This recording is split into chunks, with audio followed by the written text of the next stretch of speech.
चलिए, एक बात साफ करते हैं। आप अपने दिमाग का 10% हिस्सा इस्तेमाल नहीं कर रहे हैं, कभी नहीं किया। ये एक ऐसा झूठ है जो शायद अम, आधुनिक इतिहास का सबसे सफल और मुनाफे वाला झूठ है। और आज हम इसी झूठ की पड़ते उधेड़ने वाले हैं। हमारे पास जो स्रोत है वे इसी मिथक का विश्लेषण करते हैं। हमारा मकसद सिर्फ इस मिथक को तोड़ना नहीं है, बल्कि ये समझना है कि दिमाग असल में काम कैसे करता है। हाँ, और उस सच्चाई में छिपी ताकत क्या है। ठीक है, तो शुरू करते हैं। ये 10% वाला आइडिया ये आखिर आया कहाँ से? क्योंकि ये हर जगह है, फिल्मों में, सेल्फ हेल्प किताबों में। बिल्कुल। ऐसा लगता है जैसे ये कोई वैज्ञानिक तथ्य हो जिसे सब जानते हैं। इसकी शुरुआत बड़ी मजेदार है। क्या है ना, ये किसी न्यूरोसाइंस लैब के बड़े प्रयोग से नहीं आया। अच्छा, तो हाँ, फिर ये एक गलतफहमी से पैदा हुआ। 1900 की शुरुआत में जब वैज्ञानिक दिमाग को बस समझना शुरू ही कर रहे थे। काम करने पर दिमाग के अलग अलग हिस्से रोशन होते हैं। जैसे अगर आप बात कर रहे हैं तो भाषा वाला हिस्सा एक्टिव होगा, अगर पियानो बजा रहे हैं तो मोटर स्किल्स वाले हिस्से।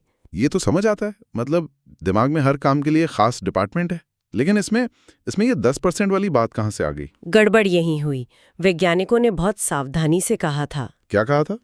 उन्होंने कहा किसी भी एक पल में सिर्फ कुछ दिमागी क्षेत्र ही सक्रिय होते हैं। ये एक तार्किक बात थी। आप एक ही समय पे गाना, गणित करना, दौड़ना और पेंटिंग सब कुछ नहीं कर सकते। सही है। लेकिन जब ये बात लैब से निकलकर आम दुनिया में पहुंची तो इसका मतलब ही बदल गया। एक समय में कुछ हिस्से का लोगों ने कुल मिला के सिर्फ कुछ हिस्से समझ लिया। बिल्कुल, एक साथ सब कुछ नहीं। धीरे धीरे बदलकर ये बन गया कि आप अपने दिमाग का केवल 10% उपयोग करते हैं। सोचिए कितना बड़ा फर्क है। एक पल के सक्रियता को दिमाग की कुल क्षमता का पैमाना बना दिया गया। कमाल है, एक वैज्ञानिक बात का पूरी तरह बदल दिया गया। लेकिन इसने मुझे सोचने पर मजबूर कर दिया। मान लीजिए अगर ये मिथ सच होता और हम सच में 100% एक साथ इस्तेमाल कर पाते, तो क्या होता? क्या हम वाकई सुपरमैन बन जाते जैसा फिल्मों में दिखाते हैं? ये एक बेहतरीन सवाल है और इसका जवाब दिमाग के बारे में एक चौंकाने वाली सच्चाई बताता है। हमारा दिमाग हमारे शरीर के वजन का सिर्फ 2% है। सिर्फ 2%? हाँ, लेकिन ये हमारे शरीर की कुल ऊर्जा का 20% अकेले इस्तेमाल करता है। 20%? शरीर के सिर्फ 2% हिस्से के लिए? ये तो किसी सुपरकार के इंजन जैसा है जो शहर में भी रेस ट्रैक जितना पेट्रोल पीता है। दिमाग इतना भूखा क्यों है? क्योंकि हर सोच, हर याद, हर धड़कन, सब कुछ अरबों न्यूरॉन्स के बीच बिजली के सिग्नल भेजने से होता है। और ये एक बहुत बहुत ऊर्जा खर्च करने वाला काम है। अब सोचिए अगर सारे न्यूरॉन्स एक साथ अपनी पूरी क्षमता से फायर करने लगे तो नतीजा कोई दिमागी शक्ति नहीं होगी। तो फिर क्या होगा? नतीजा होगा दिमाग में एक भयानक इलेक्ट्रिकल स्टॉर्म, जिसे हम दौरा पड़ना या सीजर कहते हैं। ओहो। ये दिमाग के लिए बेहद खतरनाक स्थिति है। इसीलिए दिमाग का विकास ज्यादा से ज्यादा ऊर्जा बचाने के लिए हुआ है। असली स्मार्टनेस ये नहीं है कि आपका दिमाग कितना चलता है, बल्कि ये है कि वो कितना कुशल है। कितना कुशल है? हाँ, कम से कम ऊर्जा में सही काम करना, यही दिमाग का असली खेल है। एक मिनट, आप कह रही हैं कि दिमाग का लक्ष्य कम काम करना है। ये तो आज के हसल कल्चर के एकदम खिलाफ है, जहां हर कोई ब्रेन पावर बढ़ाने की बात करता है। बिल्कुल खिलाफ। क्या हमारे पास कोई ठोस सबूत है, जैसे ब्रेन स्कैन वगैरह, जो ये दिखा सके कि दिमाग में कोई खाली जगह नहीं है? हाँ, और आधुनिक तकनीक ने इस मिथक के ताबूत में कह सकते हैं आखिरी कील ठोक दी है। कौन सी तकनीक? fMRI और PT स्कैन। ये स्कैन दिखाते हैं कि एक स्वस्थ दिमाग में कोई भी निष्क्रिय क्षेत्र इनएक्टिव रीजन नहीं होता। सोते हुए भी नहीं? सोते हुए भी। हाँ। हर हिस्से का कोई ना कोई काम है, भले ही हम उस पल में उस काम को लेके सचेत ना हों। यहाँ तक कि जब हम बस खाली बैठे हों, कुछ ना कर रहे हों। खासकर तब। यहीं पर एक बहुत ही आकर्षक अवधारणा सामने आती है। क्या है वो? इसे कहते हैं default mode network. Default mode network. इसे आप दिमाग का स्क्रीन सेवर समझ सकते हैं। Screen saver? हाँ, लेकिन फर्क ये है कि ये सिर्फ तस्वीरें नहीं दिखाता। जब आपका ध्यान बाहरी दुनिया से हटता है, जब आप डे ड्रीम कर रहे होते हैं या बस शांत बैठे होते हैं, तो ये नेटवर्क सक्रिय हो जाता है। और ये करता क्या है? ये बैकग्राउंड में आपकी यादों की फाइलों को डीफ्रैग करता है, आपके आज के अनुभवों को पुरानी यादों से जोड़ता है और आपकी मैं कौन हूं वाली कहानी को लगातार अपडेट करता रहता है। वाह! तो जब हमें लगता है कि हम दिमाग बर्बाद कर रहे हैं, असल में तब दिमाग खुद को मेंटेन कर रहा होता है। ये तो आज की प्रोडक्टिविटी की दुनिया में सोचना भी मुश्किल है, जहां खाली बैठने को आलस्य माना जाता है। बिल्कुल। और ये एक महत्वपूर्ण सवाल उठाता है, क्या हो अगर आराम आलस्य नहीं बल्कि दिमाग के लिए एक जैविक जरूरत हो, जैसे शरीर के लिए नींद। ये डिफॉल्ट मोड नेटवर्क हमें बताता है कि दिमाग को खुद को व्यवस्थित करने के लिए भी समय चाहिए। और लगातार बाहरी जानकारी से भरे रहना इस प्रक्रिया को रोकता होगा। बिल्कुल, बाधित करता है। ठीक है, अब मैं पूरी तरह से मान गया हूं। विज्ञान साफ है, ब्रेन स्कैन इसे साबित करते हैं। तो फिर सबसे बड़ा सवाल, ये मिथक इतने लंबे समय तक जिंदा कैसे रहा? ये सिर्फ एक गलतफहमी से तो कहीं ज्यादा लगता है। क्योंकि ये सिर्फ एक गलतफहमी नहीं है, ये एक बिजनेस मॉडल है। Business model. हाँ, सोचिए अगर कोई आपसे कहे आप पहले से ही अपने दिमाग का पूरी तरह उपयोग कर रहे हैं, बस आपको इसे बेहतर तरीके से इस्तेमाल करना सीखना है, तो कहानी वहीं खत्म हो जाती है। हाँ, इसमें बेचने के लिए कुछ खास नहीं है। लेकिन अगर कोई आपसे कहे आप सिर्फ 10% पर काम कर रहे हैं और बाकी 90% को अनलॉक करने की चाबी मेरे पास है, तो अचानक एक पूरा बाजार खड़ा हो जाता है। बिल्कुल। अब कोर्स, किताबें, सेमिनार, ब्रेन सप्लीमेंट्स सब कुछ बेचा जा सकता है। ये मिथक लोगों में एक स्थायी कमी का एहसास पैदा करता है कि आप अधूरे हैं। मैं समझ रहा हूं कि इसका एक बिजनेस मॉडल है, लेकिन क्या ये इतना बुरा है? क्या ये लोगों को खुद को बेहतर बनाने के लिए प्रेरित नहीं करता? भले ही इसकी नींव गलत हो, पर नतीजा तो अच्छा हो सकता है ना? ये एक अच्छा सवाल है, लेकिन यहाँ प्रेरणा की कीमत बहुत ज्यादा है।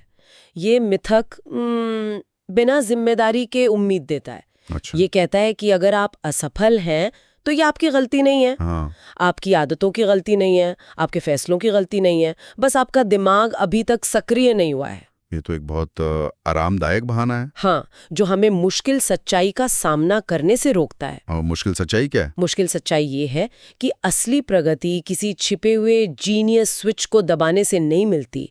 वो ट्रेनिंग, फोकस, अच्छी आदतें बनाने और इरादे के साथ लगातार मेहनत करने से मिलती है।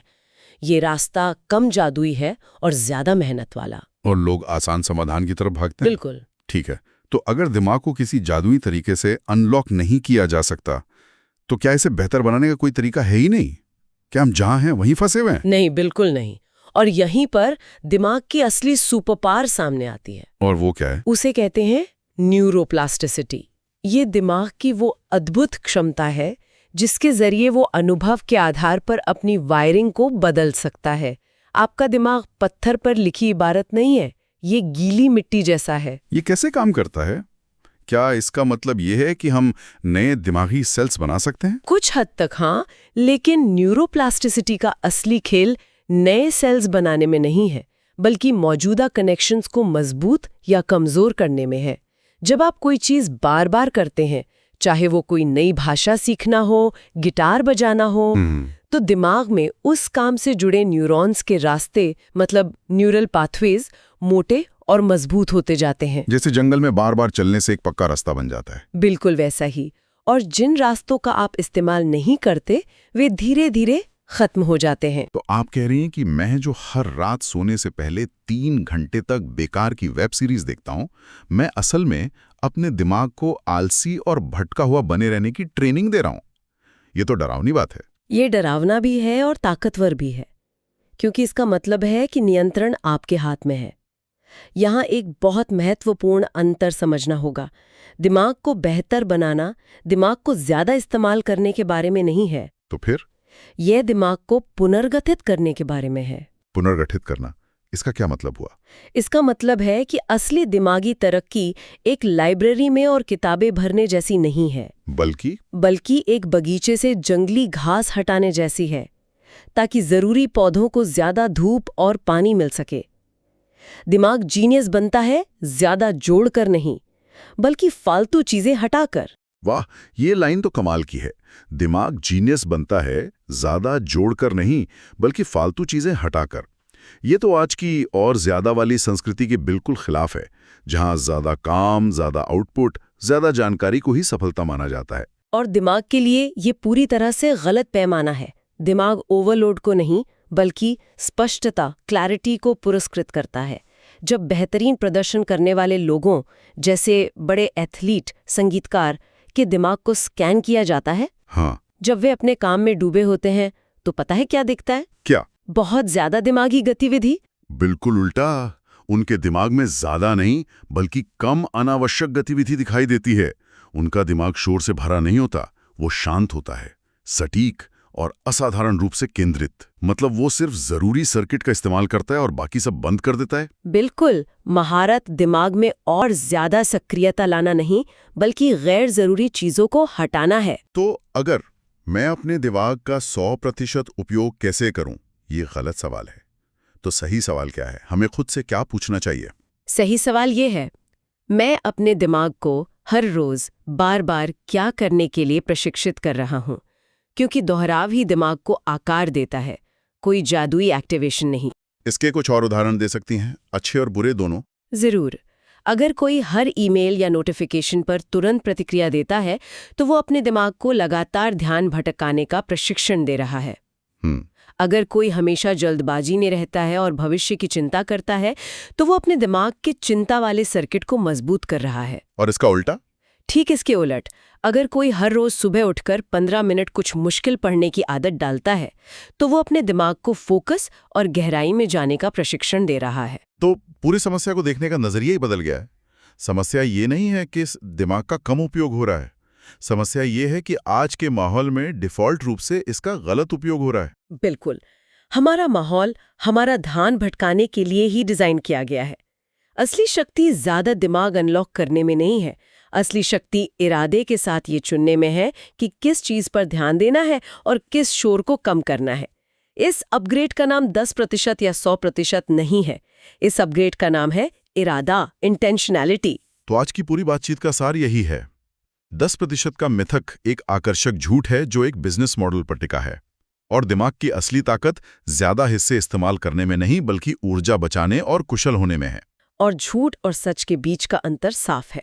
झूठ ये था कि आप अधूरे हैं, सच ये है कि आप पहले से ही पूरे हैं, बस ध्यान केंद्रित नहीं है। मतलब हमारा दिमाग 100% काम कर रहा है, सवाल ये है कि वो किसके लिए काम कर रहा है। हाँ, आपके इरादों के लिए या आपके माहौल के डिफॉल्ट्स के लिए। इसका मतलब है कि असली जरूरत किसी सीक्रेट ब्रेन हैक की नहीं है, बल्कि साफ प्राथमिकताओं की है, कम बाहरी जानकारी लेने की है और हर रोज सही दिशा में थोड़ा थोड़ा अभ्यास करने की है। ये सुनने में उतना आकर्षक नहीं है, लेकिन यही सच्चाई है। और जाते जाते हम श्रोताओं के लिए एक सवाल छोड़ना चाहेंगे।